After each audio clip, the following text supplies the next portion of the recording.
हिंदू धर्म में पौष अमावस्या का बहुत अधिक महत्व है। स्वयं धर्मराज ने इस अमावस्या का महत्व बताया है। इस अमावस्या की तिथि पर मनुष्य को अपने पितरों को संतुष्ट करने के लिए उपाय करने चाहिए। इस वर्ष पौष अमावस्या 11 जनवरी को पड़ रही है। पंचांग के अनुसार इस बार पौष अमावस्या तिथि की शुरुआत 10 जनवरी की रात 8:01 बजे से हो जाएगी और 11 जनवरी को शाम 5:26 बजे पर अमावस्या की समाप्त होगी। इस दिन पितरों के लिए श्राद्ध, तर्पण, दान, धर्म तथा तर्पण आदि कार्य करने चाहिए। पौष अमावस्या के दिन इस कथा का श्रवण अवश्य करना चाहिए। इस कथा का श्रवण करने वाले मनुष्य के यमराज 32 अपराध माफ करते हैं और उसे सभी प्रकार के दोषों से मुक्त करके उसे धन, संपत्ति, यश तथा मोक्ष प्रदान करते हैं। एक समय की बात है, मध्य देश में एक अत्यंत शोभायमान नगरी थी। उस नगरी में एक हेमवती नाम का वैश्य रहता था। वह वैश्य बहुत ही गुणवान, चरित्रवान और धर्मात्मा व्यक्ति था। उसने जीवित रहते हुए बहुत सारे पुण्य के काम किए थे। वह वैश्य दूध, दही, घी, मक्खन, शक्कर, गुड़, तेल, धान्य आदि प्रकार की चीजों का व्यापार करता था। उसने कई वर्षों तक व्यापार करके बहुत सारा धन इकट्ठा किया था। व्यापार करके उसने जो धन कमाया उसका उसने हमेशा ही सदुपयोग ही किया। उसने कभी किसी के साथ धन पाने के लिए अन्याय नहीं किया, हमेशा ही गरीबी तथा दुखी लोगों की सहायता की। वह सदैव दान धर्म करता रहता था। उसने अपने धन से भगवान विष्णु का मंदिर बनाया, शिवालय बनवाया तथा एक सुंदर जलाशय का निर्माण भी किया। उसने उस जलाशय के समीप एक सुंदर पीपल का वृक्ष लगाया और नित्य उस वृक्ष की पूजा करने लगा तथा उसे जल अर्पण करने लगा। सूर्योदय से लेकर सूर्यास्त तक वह हर रोज उस जलाशय के पास अन्न और जल का दान करता था तथा दीप का भी दान करता था, जिससे उसके सभी जन्मों के करोड़ करोड़ पाप नष्ट हो गए। फिर धर्म कार्य के प्रभाव से उस पुण्यवान वैश्य को 2 अत्यंत सुंदर पुत्र हुए। जब उसके दोनों पुत्र हुए तो उस वैश्य ने अपनी सारी संपत्ति, सारा व्यापार अपने पुत्रों को सौंप दिया। अपने पुत्र पर सारा भार डालकर तथा उन्हें धर्म कर्म सिखाकर वह वैश्य तपस्या करने के लिए वन में चला गया। उस वैश्य ने अनेक वर्षों तक वन में रहकर भगवान विष्णु की तपस्या की, जिससे उसका शरीर अत्यंत क्षीण हो गया। उसने अन्न और जल का त्याग किया और मोक्ष पाने की राह पर चलने लगा।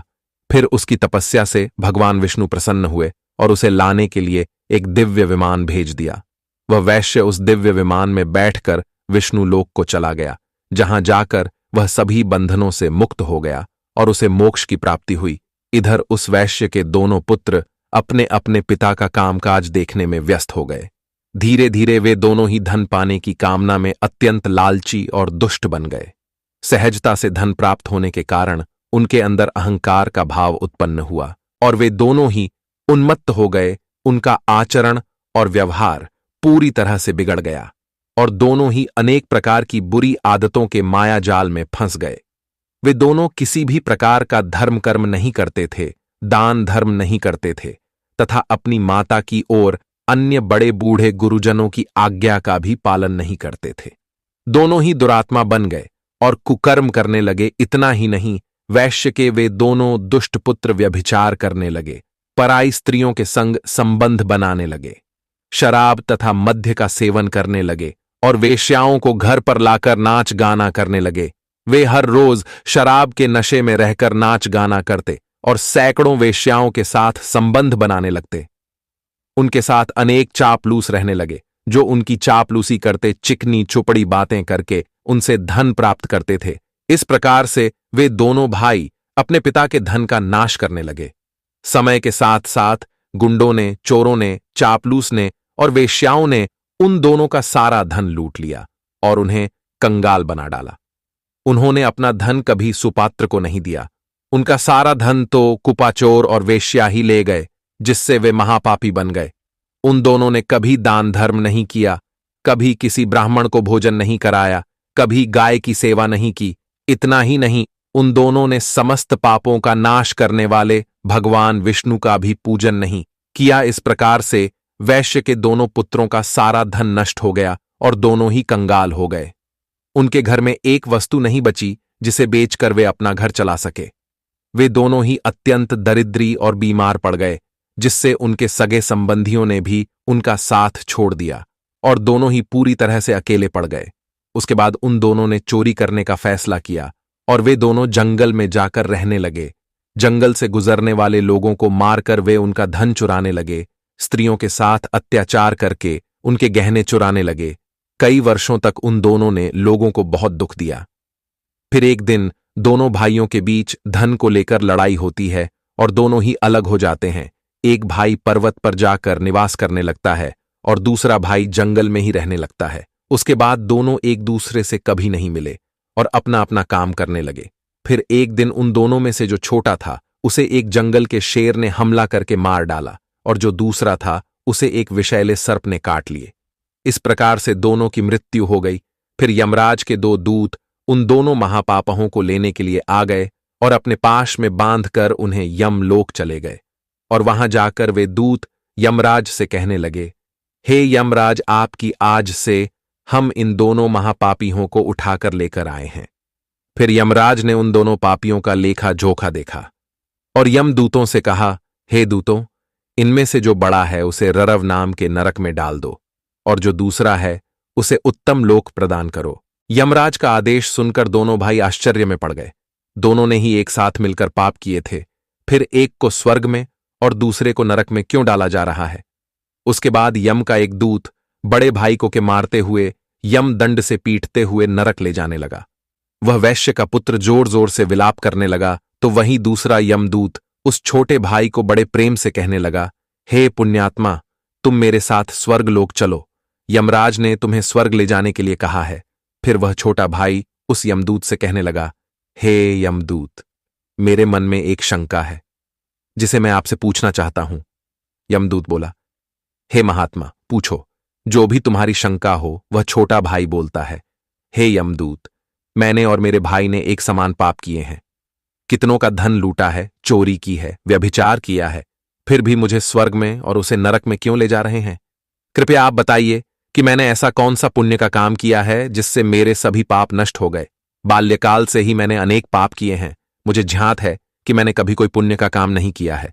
फिर वह यमदूत कहते हैं, हे वैश्य पुत्र, सुनो, अनेक वर्षों पहले जब तुम तुम्हारे भाई के साथ अलग हो गए थे, तब तुम्हारा बड़ा भाई पर्वत पर रहने के लिए चला गया और वहां पर निवास करने वाले अरशी तथा साधु संतों को उसने बहुत कष्ट दिया, लेकिन तुम वन में ही रहने चले गए। उस वन में एक अत्यंत गुणवान श्याम शर्मा नाम का ब्राह्मण रहता था, जो नित्य यमुना नदी के तट पर बैठकर पूजा पाठ करता था।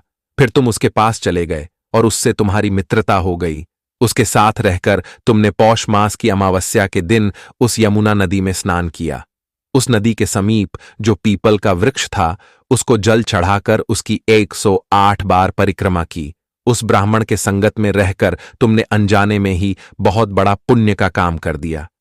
अमावस्या के दिन नदी में स्नान करने के कारण तुम्हारे सारे पाप नष्ट हो गए और अमावस्या के दिन पीपल के वृक्ष की परिक्रमा करने के कारण तुम्हारे पितृ तुम पर प्रसन्न हुए। इसी पुण्य के कारण ही तुम्हें स्वर्ग ले जाया जा रहा है और तुम्हारे भाई को अब नरक में अनेक कष्ट भोगने पड़ेंगे। उसे असी पत्र वन में आरी के समान पेड़ के पत्तों से काटा जाएगा, उसे मुगदर से पीटा जाएगा। यमदूत चट्टानों पर पटक पटक कर उसके शरीर को चूर चूर कर डालेंगे और फिर उसे दहकते अंगारों में भी डाला जाएगा। यमदूत की बात सुन वह छोटा भाई बहुत दुखी हो जाता है और कहने लगता है, हे यमदूत, उस महान ब्राह्मण के साथ रहने से मेरे सारे पाप नष्ट हो गए हैं। अब मैं आपसे यह जानना चाहता हूं कि अमावस्या के दिन मनुष्य को कौन कौन से कार्य करने चाहिए जिससे उसे नरक में न जाना पड़े। तब यमदूत कहता है, अमावस्या के दिन पितरों का तर्पण करने से पितरों को शांति मिलती है। इस दिन किए गए दान धर्म का फल सतयुग के तप के बराबर माना गया है। पुराणों के अनुसार इस दिन गंगा जल अमृत के समान होता है। इस दिन गंगा जल से स्नान करने से समस्त पापों से मुक्ति मिलती है और लंबी आयु प्राप्त होती है। अमावस्या के दिन पीपल के पेड़ की 108 बार परिक्रमा करके उसमें कच्चा सूत बांधकर अपने पितरों की शांति के लिए दूध अर्पण करें। इससे पितरों का आशीर्वाद प्राप्त होता है। अमावस्या के दिन तेल में खुद की छाया देखकर उसका दान करना चाहिए। ऐसा करने से सभी कष्टों से मुक्ति मिलती है और शारीरिक पीड़ा समाप्त होती है। अमावस्या के दिन जल में काले तिल मिलाकर पीपल के पेड़ में चढ़ाए और काले तिल का दान करें। ऐसा करने से सभी कार्य सिद्ध हो जाते हैं। अमावस्या के दिन रात्रि में जलते हुए दीपक नदी अथवा सरोवर के जल में छोड़ देने चाहिए।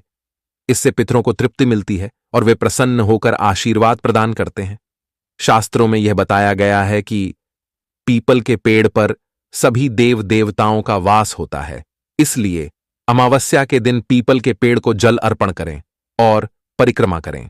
पीपल के पेड़ की जड़ पर राई के तेल का दीपक जलाएं और ओम नमो भगवते वासुदेवाय नमः इस मंत्र का जाप अवश्य करें। इससे आपको समस्त कष्टों से मुक्ति मिलती है।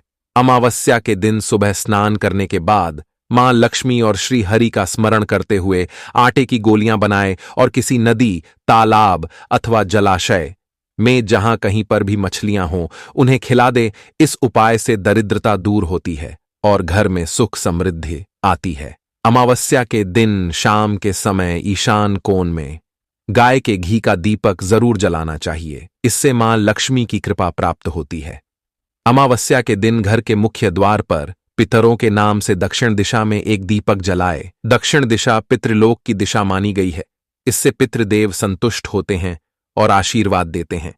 अमावस्या के दिन आटे में तिल मिलाकर रोटी बनाए और उसे गौ माता को खिला दे। इससे माता कामधेनु का आशीर्वाद प्राप्त होता है और मनोकामनाएं पूर्ण हो जाती हैं। अमावस्या के दिन घर के पास के किसी कुएं में दूध, काले तिल और लोहे के कुछ टुकड़े डाल दें। ध्यान रहे ऐसा करते समय आपको कोई देखे नहीं। इस उपाय से घर परिवार पर लगी बुरी नजर दूर होती है और कार्यों में सफलता मिलने लगती है। अमावस्या के दिन जो मनुष्य यह उपाय करता है उसके समस्त पापों का नाश होता है, उसकी दरिद्रता दूर होती है और मृत्यु के पश्चात स्वर्ग लोक की प्राप्ति होती है। पौष अमावस्या के अवसर पर दान करने का अधिक महत्व है। इस दिन गरीब लोगों को मीठे चावल का दान करना चाहिए। इस उपाय को करने से इंसान को सभी पापों से मुक्ति मिलती है। तो दोस्तों, इस प्रकार से एक अत्यंत पापी मनुष्य भी पौष अमावस्या के दिन पीपल के पेड़ को जल देकर उसकी परिक्रमा करके सभी पापों से मुक्त हो सकता है। क्या आपको यह कथा पसंद आई? तो कमेंट करके जरूर बताएं। जानकारी अच्छी लगी तो वीडियो को लाइक जरूर करें। साथ ही कमेंट में जय श्री हरि विष्णु अवश्य लिखें। साथ ही चैनल को सब्सक्राइब करें। आप सभी का धन्यवाद।